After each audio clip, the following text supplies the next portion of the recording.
개혁과 형통이란 말은 잘 어울리지 않는 것 같아요. 개혁을 하면 보통 많은 반대와 저항에 부딪히기 마련이잖아요. 그래서 개혁자들은 고난을 통과하게 됩니다. 마르틴 루터도 그랬어요. 95개조 반박문을 붙이고 나서 그는 로마 카톨릭으로부터 파문당했고 신성 로마 제국의 추적을 피해 도망 다녀야 했어요. 여러 고난을 겪었습니다. 그러나 결국 복음이 승리했어요. 오늘 본문의 히스기야도 마찬가지입니다. 그는 유다 역사상 가장 과감한 종교개혁을 단행했어요. 오랜 관습과 전통을 타파하는 일이라 반발이 매우 컸을 것이에요.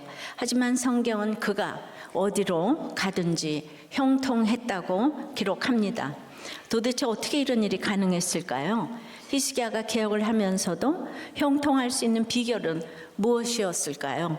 오늘 말씀을 통해서 어디로 가든지 형통하려면 어떻게 해야 하는지를 생각해 보겠습니다. 첫째로 믿음의 어머니가 중요합니다. 1절부터 3절에 이스라엘의 왕 엘라의 아들 호세아 제3년의 유다왕 아하스의 아들 히스기야가 왕이 되니 그가 왕이 될 때에 나이가 25세라 예루살렘에서 29년간 다스리니라. 그의 어머니의 이름은 아비여 스가랴의 딸이더라. 히스기야가 그의 조상 다윗의 모든 행위와 같이 여호와께서 보시기에 정직하게 행하여.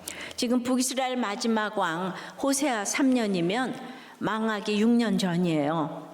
당시는 호세아에 대한 아수르의 괴롭힘이 극에 달했던 때고요. 이스라엘과 평생 라이벌이던 아람도 이미 아수르에게 멸망당했고 아람의 수도 다메섹에는 아수르의 거대하고 화려한 제단이 설치되었어요. 그래서 이걸 히스기야의 아버지 아하스 왕이 보고 반해가지고 그 모조품을 예루살렘 성전에 설치한 것 기억하시죠? 히스기야는 이런 상황에서 자랐습니다. 그리고 11살에 공동 통치자로 즉위하여 통치 수업을 받습니다. 히스기야의 어머니 이름은 아비인데요. 아비야를 줄인 이름이에요. 여호와는 내 아버지이시다라는 뜻이에요. 그리고 그 아버지 스가랴는 여호와는 기억하신다라는 뜻의 제사장이에요. 아주 잘 믿는 집안이었다는 거죠. 히스기야 아버지가 누구죠? 북이스라엘 왕들보다 더 악을 행한 아하스잖아요. 그런데 이 아하스가 그래도 신결혼을 시켰던 거예요. 아버지가 자기 선택이 아니죠. 아버지 요담의 선택이었어요. 그러니까 요담이 그 상처 때문에 성전에 들어가진 않았죠. 우시야 그 아버지. 그래도 아들을 신결혼 시켰네요. 그래도 어떻게 이렇게 가장 악한 왕 밑에서 가장 성군이 나올 수가 있죠? 바로 이것이 답입니다. 아버지가 가장 악하니까 아들이 훈련이 된 거예요. 아하스가 얼마나 악한지 잊어버리셨을 것 같아서 다시 한번 상기시킵니다. 자기 열심이 많은 사람은 남의 말을 듣지 않아요. 자기 성취가 중요하기 때문에 자녀쯤은 또 낳아도 되기에 기복을 위한 것은 못할 것이 없는 거예요. 자녀가 우상이니까 자녀를 불 가운데 지나가게 하면 자기의 권자가 가문이 집안이 지켜질 것이라는 이 미신 같은 이것을 믿고 자녀를 죽이는 것, 이것이 너무 아이러니하지 않습니까? 그러니까 자식을 위하는 우상으로 다른 자식을 죽이는 거예요. 그러니까 자식을 인격체로 알지 않고 또 낳으면 되는 하나의 원오브댐으로 알고 어떤 유물론적인 것으로 알기에 이걸 지금 시대에 적용해 보면 어때요? 항상 성경은 나에게 주는 말씀으로 들어야 되잖아요. 그러니까 바쁘니까 내가 앞으로 낳을 자녀와 행복하게 살기 위해서 지금은 공부를 해야 되니까. 그래서 지금은 자녀를 낙태해야 될 때다. 이게 다를 게 뭐가 있어요, 그죠? 앞으로 나올 자녀 때문에 지금 자녀를 죽이는 거예요. 이런 아버지는 약한 아들은 가차없이 버리고 차별하고 센 놈만 살아남으라고 온몸으로 세상 가치관을 보입니다. 약한 수정란은 버리고 강해 보이는 배아만 착상시키는 것도 마찬가지 아닐까요? 몰래 우상을 섬기며 자녀를 위한다고 자녀를 죽이는 그것이 진정한 사랑은 아니지요. 그런데 이 사람이 왕이잖아요. 왕이니까 말릴 자가 없는 거예요. 그러니까 아하스는 그 비교적 선한 아버지 밑에서 눈물이 무엇인지 모르고 자랐을 거예요. 그런데 히스기야는 이런 무섭고 잔인한 아버지 밑에서 그냥 이게 악의 평범성으로 자랄 수도 있었는데요. 이 아버지를 분별하고 눈물 흘려 기도한 어머니 덕분에 고난의 인생에서 눈물 흘려서 같이 기도했기 때문에 아버지에 대한 상처와 원망과 슬픔 속에 빠져있지 않고 왕이 되자마자 아버지가 말아먹은 나라를 회복시킬 수 있는 아들로 준비된 거예요. 저는 이런 아들이 남한뿐 아니라 북한에서도 꼭 한 명 나오기를 기도합니다. 근데 3대째 되도록 안 나오고 있어요. 그러니까 저 또한 상처가 많았지만은 이 30대에 갑자기 과부가 된 것은 너무나 불쌍한 일이잖아요. 그런데 그 전에 이미 저는 주를 위해서 살게 해주세요를 너무 부르짖었기 때문에 그 환경에 매몰되지 않고 남편이 간 그날부터 사명을 지금까지 감당하게 하신 거예요. 왜죠? 그때까지의 살았던 그 환경의 체감 온도가 저에게 너무 힘들었기 때문에 남편이 가고 내가 복음을 전할 수 있다는 것만도 너무 감사해서 쟁기 잡고 뒤돌아보지 않고 여기까지 오게 하셨다고 생각합니다. 우리 절대치의 고난, 남들이 보기에 그게 무슨 고난이야. 근데 어떤 고난을 통해서도 사명을 찾으면 그게 최고의 고난이 되는 거예요. 그래서 고난이 축복이라고 다시 한번 부르짖습니다. 왜냐하면 인생이 짧기 때문이에요. 제가 오늘 왜 이 큰 거를 꽂고 나왔나. 이게 밑동 잘린 나무를 지금 보여주고 있어요. 결혼식에서 꽃 하나 골라와가지고 요거를 요렇게 테이프로 만들어가지고 영원히 기억하라고 밑동 잘린 나무. 너무 안 어울리지만 영원히 기억되시겠죠? 아하스 앞에서는 입도 못 벌리던 어머니 아비는요, 아버지 아하스는 변화시키지 못했을지라도 그 눈물로 부끄러운 구원은 얻었기 때문에 아하스가 마태복음에 기록되지 않았을까요? 그 아픔의 눈물을 보며 아들은 성군으로 키웠고, 그런데 그 손자 므낫세는 또 전대미문의 악한 길로 갔지만은 마지막에 회개해서 부끄러운 구원을 얻게 하셨기 때문에 그래도 이 아비의 남편, 아들, 손자까지 구원을 얻게 하셨다고 봅니다. 한 사람 어머니의 믿음이 얼마나 중요한가 알 수 있습니다. 열왕기 저자가 남북 왕조의 왕들을 공평하게 소개하고 있지만은 북조는요, 똑같은 기간에 9번의 쿠데타가 계속 일어나서 북에만 언급이 돼요. 근데 이 저자의 관심이 남유다의 왕들에게 집중되고 있는 것은 아무리 악하고 연약해도 다윗 왕조는 하나로 이어졌기 때문이에요. 이것이 아하스가 아무리 악하고 형편없어도 남유다의 그 예수씨가 중요하다는 것을 의미하는 거예요. 그래서 유대인들은 목에만 확실하면 유대인으로 쳐주잖아요. 믿는 사람으로 쳐주는 거예요. 자, 이 어머니의 믿음으로 히스기야가 믿는 사람으로 자랐어요. 하나님의 능력만을 의지했던 상황이었겠죠. 히스기야란 이름은 여호와께서 강하게 하셨다. 여호와는 나의 힘이시다. 에스겔과 참 뜻이 비슷한 것 같아요. 자, 그래서 히스기야는 개혁을 할 수 있는 아들로 준비되었는데요.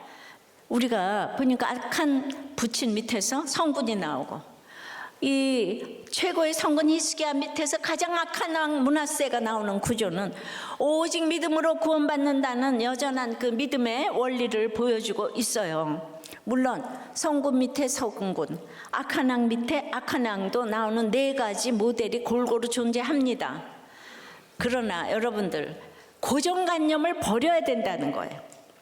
오직 믿음을 가지는 것이 가장 중요하다는 거예요.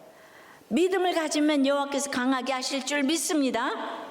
하여튼 엄마 한 사람이 중심 잡고 해석을 해주고 가니까 이같이 잔인한 아버지 밑에서 가장 불세출의 지도자가 나왔습니다, 여러분.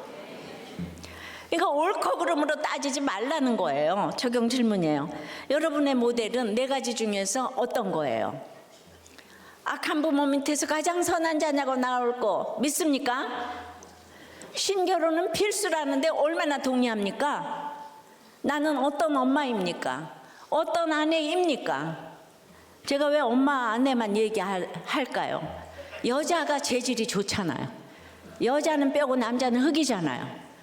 예, 여자가 잘하면 다 되는 거예요. 알았어요? 남편 다 좀 그만하고 여자가 중심 잡아야 돼. 재료가 좋아서, 재료가 좋은 사람이 늘 사과를 하고 재료가 늘 좋은 사람이 가정을 이끌어 가야 돼. 알았습니까? 저는 이 전 세계의 문제는 가정의 문제라고 해도 과언이 아니라고 생각해요. 1981년 독일의 31살 아이 엄마가 7살 딸을 납치 살해한 범인을, 자기 딸을, 그냥 재판을 하고 있는데 재판정에서 총을 쏴서 죽인 사건이 있었어요. 7발의 총을 쐈어요. 그럼 우리는 전 세계가 들끓었죠. 그 범인은 저기 해야 되고 이 엄마는 죄가 없다, 감옥에 가두면 안 된다, 뭐 이러면서 그랬어요. 그러니까 이 엄마가 완전히 저자를 죽여야 되겠다. 그러니까 이제 여기도 감정 컨트롤이 안 되는 거잖아요. 나라에서 죽여줄 건데. 그럼 이제 우리는 이럴 때 옳고 그름 말고요. 이게 구속사로 해석하지 않으면 100년이 가도 해석이 안 돼. 이 집은 양쪽이 다 원수가 되는 거예요. 그 엄마 마리아는요, 미혼모로 2아이를 입양시켰어요. 세 번째 미혼모로 술집에서 일하면서 그 아이를 키우다가 아침에 엄마와 싸운 아이가 학교 안 가고 배회하다가 납치를 당해서 성폭력에 살해까지 당했죠.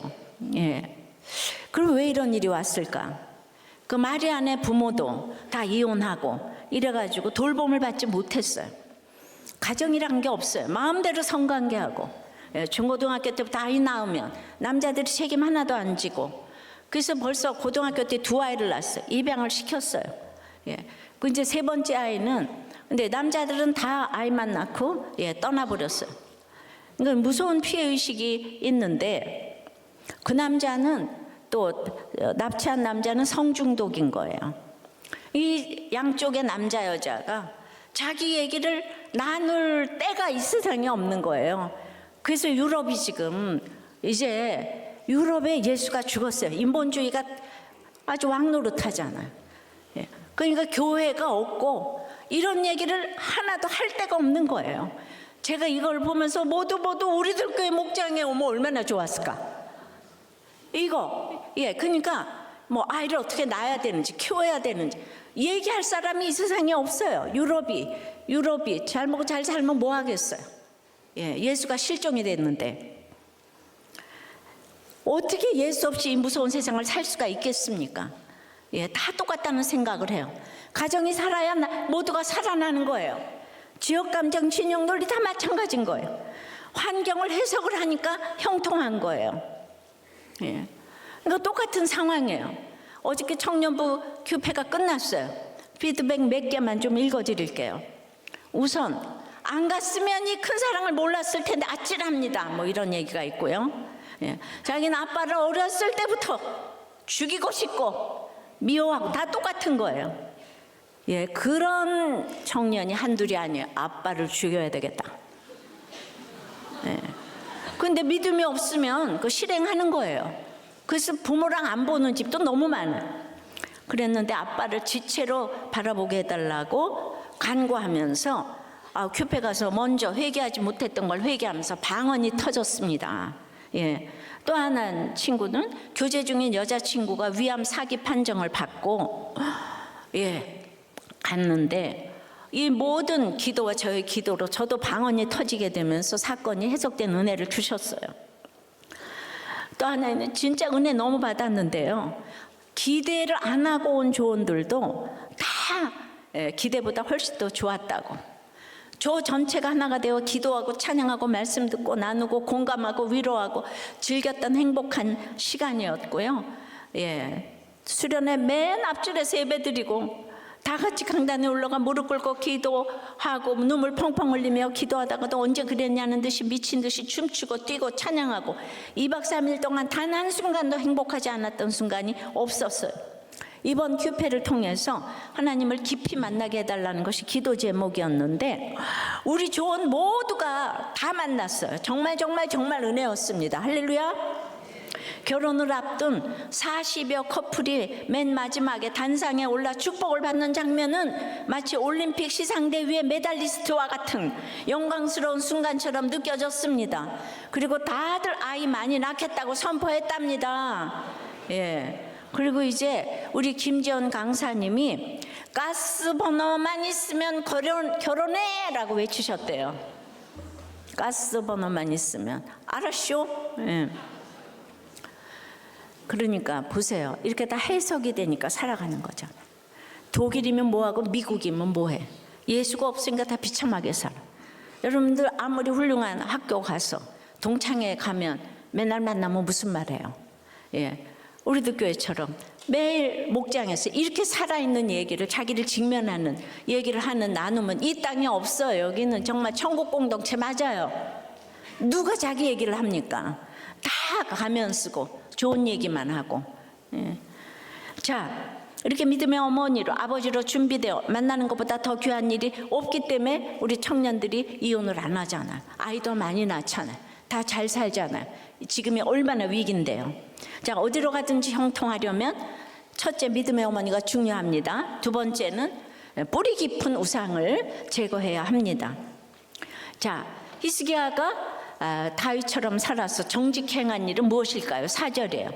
그가 여러 산당들을 제거하며 주상을 깨뜨리며 아세라 목상을 찍으며 모세가 만들었던 노뱀을 이스라엘 자손이 이때까지 향하여 분향함으로 그것을 부수고 느흐수단이라 일컬었더라. 그가 다윗과 같은 이 일을 한 사람이 바로 그 사람이 히스기야다 이런 뜻이에요. 하나님이 너무 깊어서 주목해서 보셨다는 거예요. 무슨 일로요? 산당을 제거하고 주상을 깨트리며 아세라 목상을 찍었다는 거예요. 여러분 기다리고 드디어 기다리던 그 한 사람이 유다에 나온 거예요. 남북 이스라엘을 통틀어서 처음으로 이런 성군이 나왔어요. 유다 왕들 나올 때마다 그렇게 징그럽게 붙어있던 문구 산당은 제거하지 아니하였으니 제거하지 않았던 산당이에요. 이 산당을 드디어 히스기야가 제거했어요. 악의 평범성에서 드디어 악이라고 외치는 왕이 나왔다는 거예요. 이거는 악이다. 바알 주상과 아세라 목상까지 다 깨트리고 찍었어. 히스기야가 처음이에요. 그리고 또 뭘 부셨습니까? 모세가 만들었던 놋뱀을 부쉈어요. 민수기 21장 6절에 보면은 광야에서 이스라엘 백성이 하나님 원망하다가 불뱀에 물려 많은 사람이 죽었어요. 또 21장 9절에 보면은 그때 9절에 보면 그때 모세가 놋뱀을 만들어 장대 위에 달았더니 그것을 본 사람이 모두 살았어요.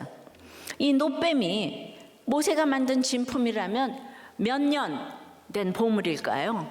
한 700년 정도 된 보물일 거예요. 보물이면 그냥 박물관에 두고 볼 일이지. 유다 백성이 이걸 어떻게 했대요? 분향했다고 해요. 여러분 불뱀은 하나님의 심판이고 놋뱀은 구원이에요. 모두 하나님이 하신 일이에요. 그러니까 놋뱀은 원망하니까 사실은 그 십자가를 상징하는데요. 그걸 보면 하나님 원망한 것을 회개해야 되는데, 그러니까 십자가는 삶에서 잘 죽어지라는 것인데 죽어지지는 않고 자기들을 살려주었다고 놋뱀을 지금 우상처럼 섬겼다는 거예요. 우리를 살려줬다. 육적으로 살려줬다. 이게 그렇게 남아요. 베드로 성당에 베드로가 묻혀 있다고 2000년 동안 전 세계에서 보러 가는 거예요.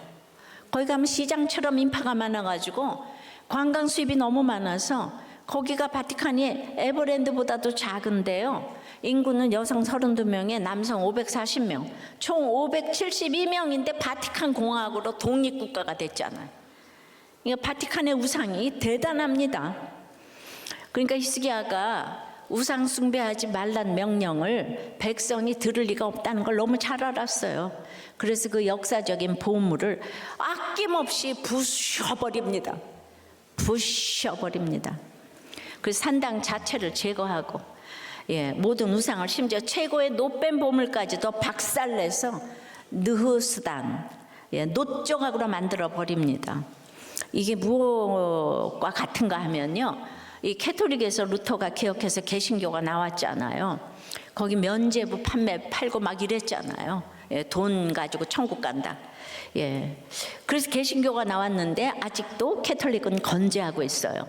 마리아를 숭배하며 여호와도 경외하는 이 천주교를 누가 우상이라고 할 수 있겠습니까? 이런 걸 히스기야가 했다는 얘기예요. 누구도 못하는 거를 히스기야가 했다는 거예요. 여러분, 이렇게 대대로 내려온 우리의 뿌리 깊은 우상을 제거한 것을 하나님은 주목해서 보셨어요. 우리도 개인마다, 가정마다 뿌리 깊은 우상이 다 있어요. 자기 숭배의 함정에 빠진 채, 빠진 줄도 모르고 빌고 비는 그 기복의 대상들이 있어요. 점 보고 제사 드리는 것처럼 진짜로 다른 신을 섬기는 문자적인 우상 숭배도 있겠지만요, 그게 아니더라도 문화적으로 너무 평범해서 악인 줄 모르는 우상 숭배도 있어요. 뭐든 중독이 되는 거는 다 우상 숭배겠죠. 특별히 유명인 그 중독이 있어요. 이념 중독이 있어요. 음주, 유흥, 흡연, 도박, 쇼핑, 게임, 로또, 일, 승진, 돈, 명예, 건강, 가족, 특히 자식의 입시와 취업과 성공, 그 자체로요, 나쁜 것이든 좋은 것이든 상관없이 우리가 중독된 것이라면 모두 우상 숭배예요. 여러분은 전부 자녀에게 중독이 돼 있죠. 대대로 내려와서 너무 익숙한 우상도, 너무 좋아서 중독된 우상도 우리 존재에 이미 너무 깊게 뿌리를 내렸기 때문에 사실 제거하는 것이 너무너무 어렵습니다. 습관처럼 익숙한 것, 중독된 만큼 좋은 것을 제거하고 깨트리고 찢고 부수는 일은 그냥 불가능에 가깝습니다. 그것 자체를 없애려고 하는 노력은 그냥 거의 다 실패로 끝나요. 그래서 특별한 하나님의 은혜가 아니고는 중독을 끊어낼 수가 없어요. 그럼 이 중독을 끊어내는 은혜를 주시는 최선의 통로가 어디예요? 이 중독을 끊어내는 통로가 이 세상에서 이 목장밖에 없어요. 자, 제가 이런 뿌리 깊은 습관이 있어요. 전통이 있어요. 중독이 있어요. 끊고 싶은데 너무 힘들어요.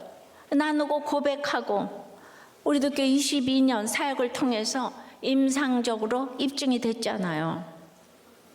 그런데 날마다 700년을 롯뱀을 보고 비나이다 비나이다, 마리아를 보고 비나이다 비나이다, 심지어 십자가를 보고도 비나이다 비나이다, 700년을 해도 2000년을 해도 그 중독은 그렇게 해서는 안 끊어지는 거예요. 여러분들 비나이다 비나이다 하면서 자기의 악함을 보겠어요? 자기의 악함은 죄인들의 공동체에서 밖에 못 보는 거예요. 죄인들의 공동체에서 거울로 투영돼서 자기를 보는 거예요. 근데 맨날 주시옵소서, 맨날 주시옵소서 하면서 자기 악을 보는 사람이 어디 있어요? 그래서 지금 한국교회가 욕을 먹잖아요. 너무 기복으로. 역대하 29장 3절에 보면요, 똑같은 병행 본문인데 히스기야 왕이 되자마자 첫째 달에 여호와의 전 문들을 열고 수리하고 라고 합니다. 아무리 아버지가 알코올 중독의 실업자의 폭행자일지라도 내가 성전이잖아요. 하나님의 성전. 먼저 내 문을 열고 오픈하며 닫혔던 마음들을 여는 역할을 해야 합니다. 내가 먼저 열어야 돼. 이것이 수리되는 첫걸음이에요. 예. 그러니까 우리는 그러죠. 아니 노뱀에게 비나이다가 뭐가 왜 잘못이에요? 자녀 위에 정한수 떠놓고 비는 것이 왜 나빠요? 예. 예수가 들어오기 전에는 그럴 수 있어요. 그때는 정한수가 예수님을 대신할 수도 있었어요. 이제는 아니라는 거예요. 이제는 예수가 들어왔기 때문에 본질을 봐야 되는 거예요. 본질을 믿어야 되는 거예요. 십자가는 내가 죽어지고 썩어지고 미랄이 되는 거예요. 가서 맨날 비나이다 비나이다 해서 되는 게 아니에요. 그래서 이런 것들을 다 이렇게 나눠야 되는 거예요. 죄인의 공동체에 가서 나눠야 되는 거예요. 맨날 좋은 얘기, 아름다운 얘기만. 아니 인간이 악하고 음란한데 무슨 좋은 얘기, 아름다운 얘기 할게 뭐가 있겠어요. 그런데 듣기 싫어하는 거예요. 그래서 다 내려놓고 가서 비나이다만 하는 거예요. 700년 동안 모세가 세운 노뱀도 하나님은 부셔야 되는 거예요. 근데 이거를 아무도 못하는 거예요. 예, 누가 천주교를 우상이라 그러겠어요? 이단이라 그러겠어요? 못해요. 세력이 대단하지 않아요. 그래서 점점 성경을 알아갈수록 인생이 슬픕니다. 말할 수 없는 것들이 너무 많아서요. 예, 적용 질문이에요. 변할 수 없는 나의 뿌리 깊은 우상은 무엇입니까? 그것을 제거하기 위해 시작해야 할 작은 적용 하나는 무엇입니까? 제가 결혼 전에 사회 초년 시절에 담배 피우지 않는 비용으로 매주 로또를 사며 일확천금의 욕심을 꿈꿨대요. 그래서 평생 번호 하나 정해놓고 매일마다 똑같은 번호로 구입을 했대요. 그래서 매주일 갔대요. 그런데 매주일 가다가 회사 일로 너무 바빠서 한 주 가지 못했대요. 예. 혹시나 다음 주 번호를 맞춰보았더니 그것이 1등 당첨 번호 6개가 정확히 일치했다는 거예요. 이틀 동안 잠이 다 안 오고 내가 왜 회사 일이 바빠서 그 주에 로또를 못 샀는지. 한 달 동안 안 가다가 평생 번호를 바꾸어가지고 이제 한 달 만에 구입했는데 또 3등에 당첨이 돼서 150만 원을 받았다네요. 예. 그런데 그렇게 천국에서 큰 자가 되기를 소망해야 되는데 이렇게 땅에 소망을 두는 사람처럼 살았다고. 이분은 그냥 한량 없이 착해 보이는 마을님이에요. 이거 목장에서 이런 얘기를 하는 거죠. 하는 거예요. 이게 좋은 얘기만 해요. 지금도 욕심이 뭐 올라오는 게 있다고 그러네요. 예. 자, 어디로 가든지 형통하였더라. 첫째 뭐라고요? 믿음의 어머니가 너무 중요해요. 저는 아무리 강조해도 아내와 어머니의 역할은 너무 절대적이라고 생각합니다. 예. 둘째는 뿌리 깊은 우상을 제거해야 합니다. 세 번째는 여호와를 의지하고 연합하면 함께 하시기 때문에 형통한 거예요. 예, 유다의 최소 250년, 노뱀부터 하면 700년, 최초의 자기 숭배자였던 아담부터 따지면 수천 년 이어진 이 뿌리 깊은 우상 숭배를 제거하는 거는 아무리 권력이 큰 왕이라 해도 너무 어려웠을 거예요. 사회적으로 엄청난 반대가 있었을 거예요. 장관, 귀족, 군인, 백성, 심지어 제사장들 중에서도 다 반대 목소리가 대단했겠죠. 왜냐하면 자기들에게 너무 익숙하고 편하고 좋은 거잖아요. 복을 불러오는 통로잖아요. 그걸 없앤다고 하니까 극렬히 싫어하는 거예요. 우리 조선 왕조가 이제 완전히 망하기 직전이었잖아요. 예, 그래서 그 갑신정변에 이거 과거제도 없애고 다 없애고 양반 다 없애고 어쩌고저쩌고 했는데 3일 천하로 끝난 거 아시죠? 예, 이 기득권층이 열렬히 반대했잖아요. 예, 자기 자리를 누가 놓을 수가 있겠어요. 그러므로 개혁은 진짜 목숨을 내걸지 않으면 안 되는 거예요. 그러니까 히스기야도 역대하에 보면 이 수리하며 그 다음 줄 구절이 4절부터 제사장 레위부터 모으는 거예요. 이거를 잘한 것 같아요.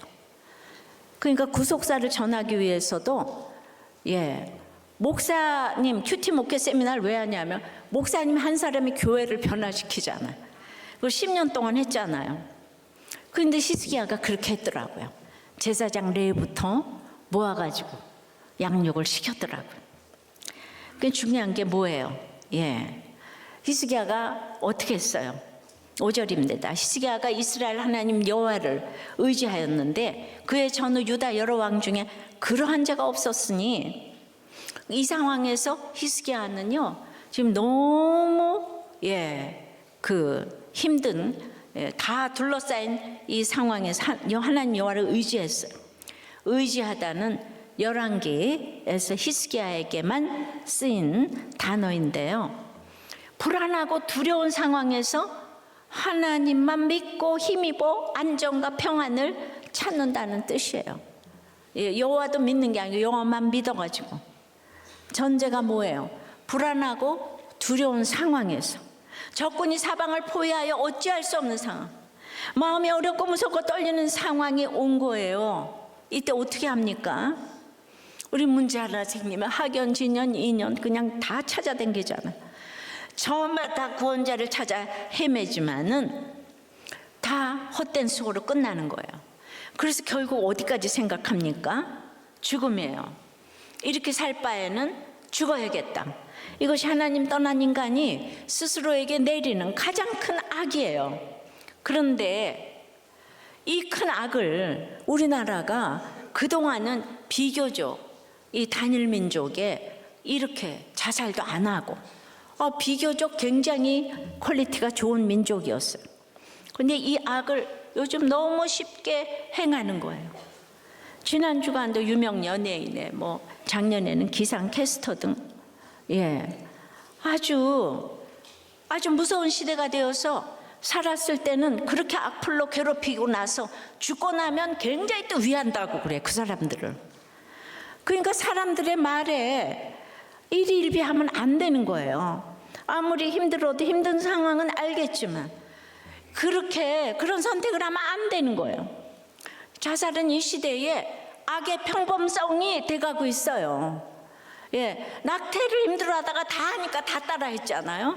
요즘에는요 자살했다고 해도 별로 놀라지도 않아요. 정말 큰일이라고 생각합니다. 자살이 타살보다 더 나쁜 것은, 자살은 회개할 기회가 없잖아요. 그래서 포괄적 차별금지법, 자살, 이혼, 이 모두 이론론인 거예요. 이렇게 살 바에는 속지 마세요.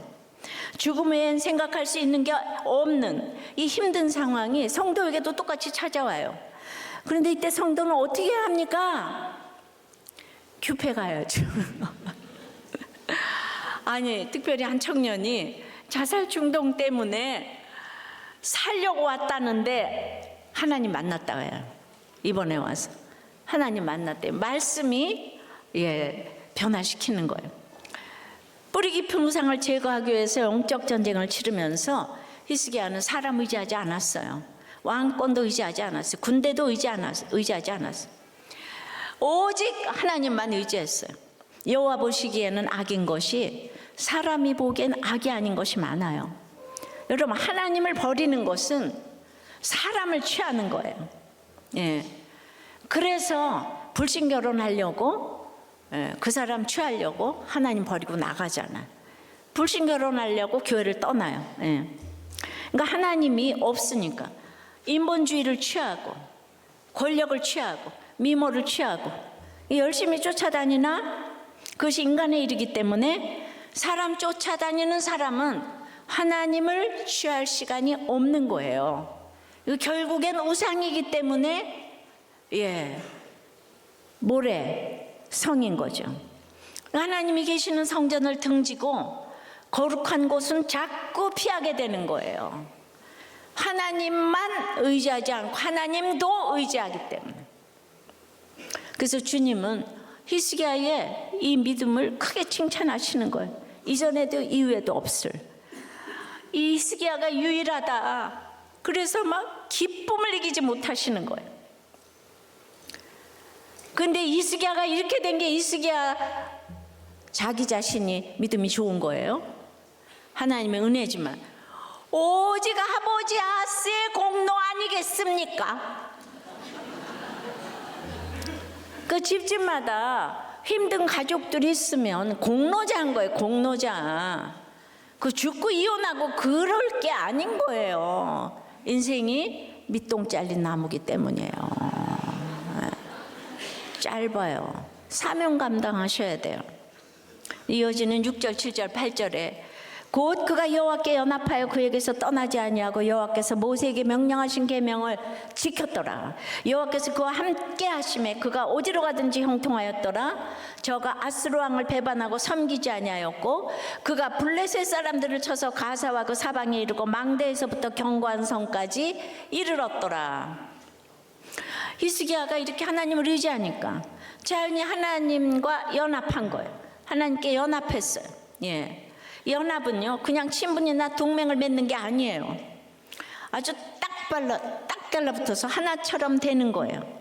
피부와 살이 뼈에 붙었다고 할 때 쓰였어요. 남편과 아내가 합하여 둘이 한 몸을 이룬다고 할 때 쓰였어요. 룻이 시어머니를 붙쫓았다고 할 때 쓰였어요. 히스기야가 어디에도 기댈 수 없고 누구에게도 마음을 둘 수 없고 이야기도 할 수 없고 자기 편이 하나도 없는 상황에서 하나님께 딱 달라붙었다는 거예요.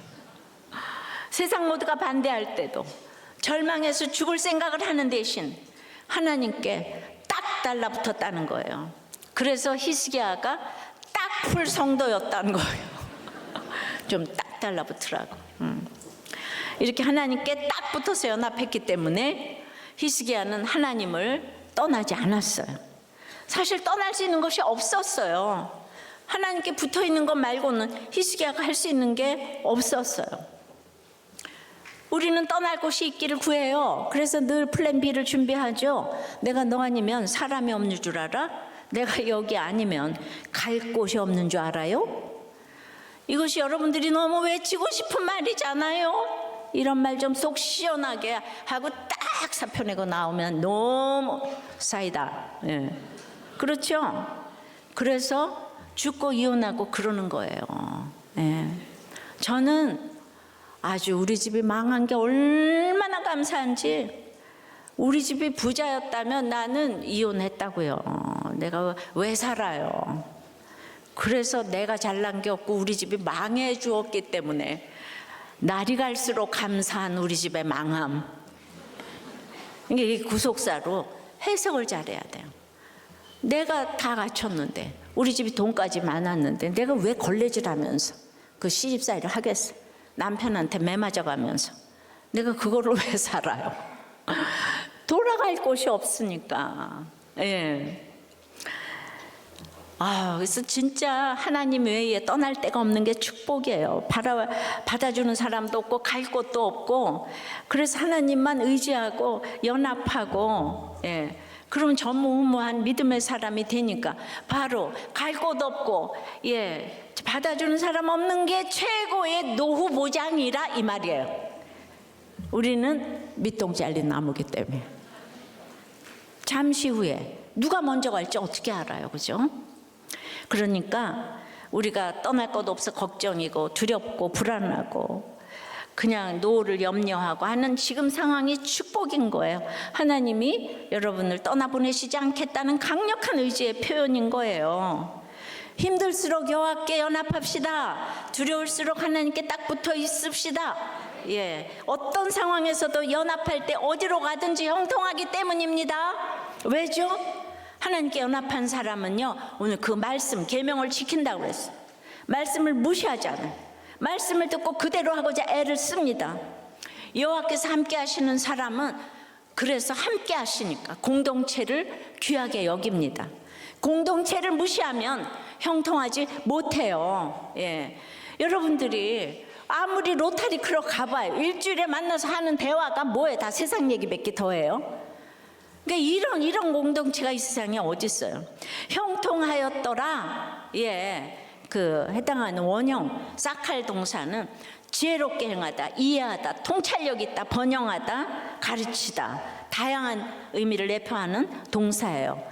이것이 구약에서 24번 사용됐는데 본문에서는 아세킬, 그게 변형이 돼서 아세킬로 쓰였는데 여기에는 번영하다, 성공하다라는 의미로 사용이 됐어요. 맞습니다. 형통은 구원 때문에 지혜롭고 통찰력이 있고, 예, 가르치다라는 말이 맞아요. 그래서 사명 때문에 번영하고 성공하게 하시는 것인 줄 믿습니다. 그러니까 히스기야가 구체적으로 국내적으로는 종교 개혁의 성공을 이루었고, 국외적으로는 오늘 아수리안 종속으로부터 자유와 블레셋 정복의 성공을 이루었다는, 국내외적으로 성공과 번영을 했다는 거예요.